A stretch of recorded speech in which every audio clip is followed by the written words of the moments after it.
Friend नमस्कार, स्वागत है आपका सरिता राठौर ब्लॉग में। कैसे हैं आप सभी? आशा करते हैं आप सब बहुत अच्छे होंगे। तो फ्रेंड्स, आज की जो मैं घटना बताने जा रही हूँ वो है एक आत्मा ने, जब पुलिस वहाँ पर काम ना कर पाई तो आत्मा ने अपना केस कैसे अपने हाथों में लेकर और कातिल को पहुँचा दिया थाने तक। चलिए, आज की जो सच्ची घटना है वो है फ्रेंड्स लखनऊ की रहने वाली रूबी की घटना है, जो एक गरीब परिवार से थी। उनकी शादी हो जाती है, उनके 2 बच्चे होते हैं। पति दारू और उनके साथ में उनकी अनबन रहती है। शराबी होने का वो छोड़ देती हैं, वो अपने माँ के घर आ जाती हैं रूबी रहने के लिए बच्चों के साथ में। तो जब बच्चों के साथ में रहने के लिए आ जाती हैं माँ के साथ पास में, तो काफ़ी परेशान। उनके घर के ही पास में एक तांत्रिक रहता था, तो रूबी को लगता था कि कुछ अच्छा हो जाए साथ जीवन में, तो वो तांत्रिक के पास आया जाया करती थी। तो वो तांत्रिक के पास कभी कभी जाती तो थोड़ा टाइम भी लगता, उसके बाद में घर वापस आया जाया करती थी। उनकी माँ भी कभी कभी तांत्रिक के पास में जाती, वो अच्छे से बखूबी उनकी माँ भी उस तांत्रिक को अच्छे से जानती थी। उन्हें कुछ वहाँ से ठीक लगा होगा कि हाँ ठीक चीज़ें चल रही हैं, तो आना जाना था। उसके बाद में घर आना जाना तो कोई बात ही नहीं थी। फिर पड़ता है 2000, ये घटना है फ्रेंड 2020 की, करवा चौथ का दिन था। तो जो रूबी है वो अपनी माँ से बोलती हैं कि मम्मी मैं तांत्रिक के पास जा रही हूँ। माँ को पता है, क्योंकि पहले भी रूबी आया जाया करती थी तांत्रिक के पास में, सुबह दोपहर या शाम, कभी भी जब भी कुछ समस्या रहती थी तो वो तांत्रिक के पास में जाया करती थी। तो माँ को यही पता था। तो माँ ने बोला ठीक है चली जाओ बेटा। करवा चौथ का दिन था, 2020 की ये घटना है दोस्तों। तो जब रूबी जाती है तो काफ़ी टाइम हो जाता है, 1 घंटा हुआ, जब 3-4 घंटे हो गए, माँ ने सोचा कि अभी तक मेरी बेटी वापस नहीं, इतना तो टाइम कभी नहीं लगता है। तो वो माँ जब तांत्रिक के पास गई तो उन्होंने पूछा तांत्रिक से मेरी बेटी कहाँ है, तो उन्होंने बोला कि बेटी तो आई नहीं है यहाँ पर। तो और जो लोग तांत्रिक के पास बैठे थे उन्होंने भी बोल दिया कि यहाँ आज तो रूबी यहाँ आई ही नहीं है, क्योंकि लोकल लोग थे, जानने पहचानने वाले थे वहाँ के। तो उन्होंने बोला नहीं आज आपकी बेटी आई नहीं है यहाँ पर। हो गया, माँ रिश्तेदारी में पता करती हैं, सब जगह ढूंढती हैं, रूबी का कोई पता नहीं चलता है। 1-2 दिन 3 दिन तक माँ ने कंटिन्यू तलाश की, थक हार के माँ हार गई। चौथे दिन माँ थाने जाती हैं और रिपोर्ट कराती हैं, मिसिंग की रिपोर्ट कराती है कि मेरी बेटी का पता नहीं चल रहा है। पुलिस इस पर कार्रवाई करती है, देखती है, और जो रूबी का जो फ़ोन था वो फ़ोन पुलिस लेती है, उसके हिसाब से जांच करती हैं। उसमें नंबर देखे जाते हैं कि किस किस के नंबर है। तो उसमें 2 नंबर शो कर रहे होते हैं, एक तो तांत्रिक का कर रहा होता है, एक और अदर नंबर होता है, उस पर रूबी ने ज़्यादा बात की। दोनों लोगों के नंबर इसमें शो करें, तो शक के आधार पर तांत्रिक को उठाती है पुलिस, और साथ में जो एक और दूसरा आदमी था उसको भी उठाती है पुलिस, क्योंकि उसकी भी कॉल डिटेल 2 लोगों से ज़्यादा रूबी ने उस समय बात की थी। तो दोनों लोगों को पुलिस ले जाती है थाने और पूछताछ करती है कि बताइए रूबी कहाँ पर है, क्या किया है तुमने। तांत्रिक से भी पूछा जाता है, क्योंकि पहले भी तांत्रिक के बहुत सारे केस आ चुके हैं, बखूबी जानती है पुलिस। तो दोनों लोगों से पूछते हैं, लेकिन दोनों लोग बताते ही नहीं है क्या है क्या नहीं है। पुलिस ने बहुत ज़्यादा प्रेशर डाला, 3rd डिग्री तक यूज किया पुलिस ने, पर दोनों लोगों कबूले नहीं कोई भी, कि किसने, तांत्रिक ने बोला नहीं हमारे यहाँ तो आई नहीं, मैं सच बोल रहा हूँ। और जब 3rd डिग्री यूज किया तब भी दोनों लोगों ने, वो जो दूसरा पर्सन उसने भी बोला कि नहीं मैं भी नहीं जानता हूँ, मैंने मारा ही नहीं उसको, मैं जानता ही नहीं कौन है क्या है।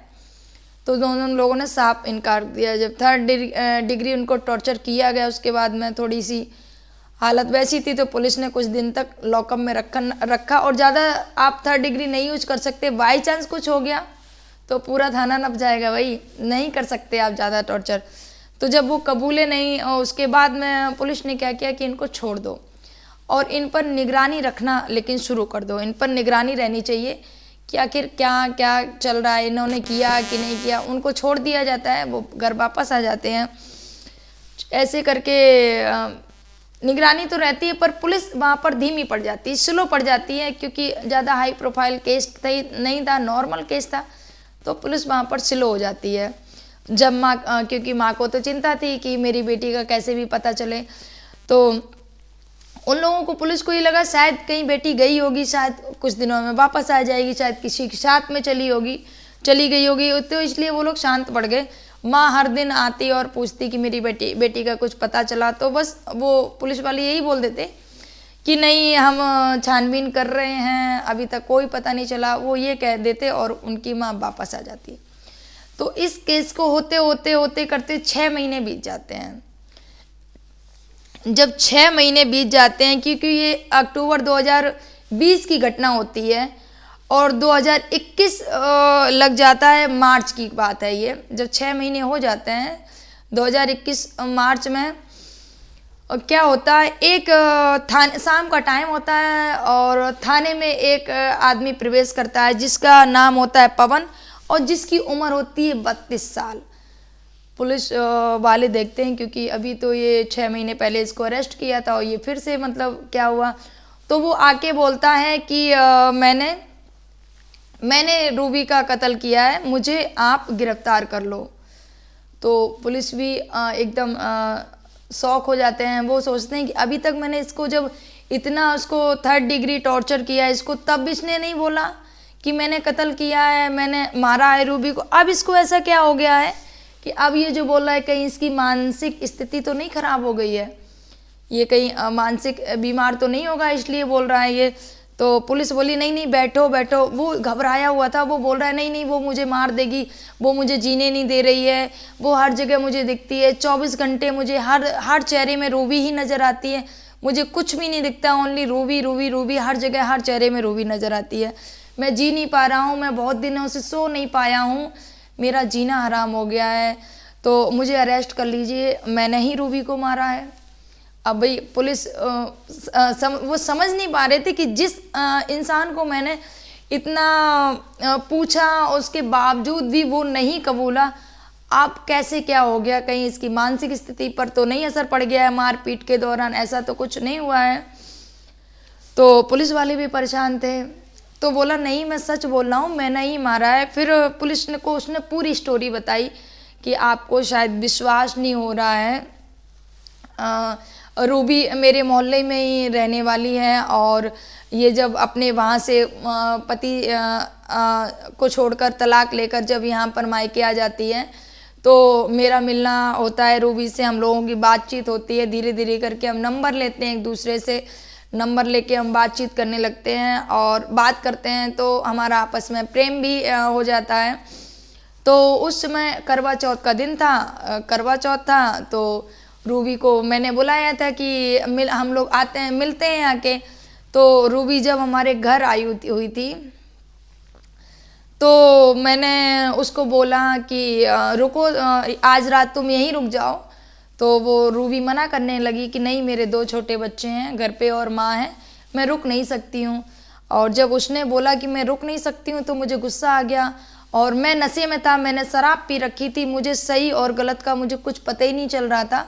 जब उसने मेरे बहुत मना करने के बावजूद वो नहीं मानी तो मैंने उस पर एक जो चीज़ रखी थी, मेरे भारी नुकीली चीज़ थी, वो मैंने उसके सिर पे मार दी और मुझे पता नहीं था कि वो जैसे ही मैंने उसके सिर पे मारी, बस मैं रोकने की कोशिश कर रहा था, जैसे ही मारी तो वो नीचे गिर गई। देखा तो उसकी नब्ज, उसकी सांसें नहीं चल रही थी।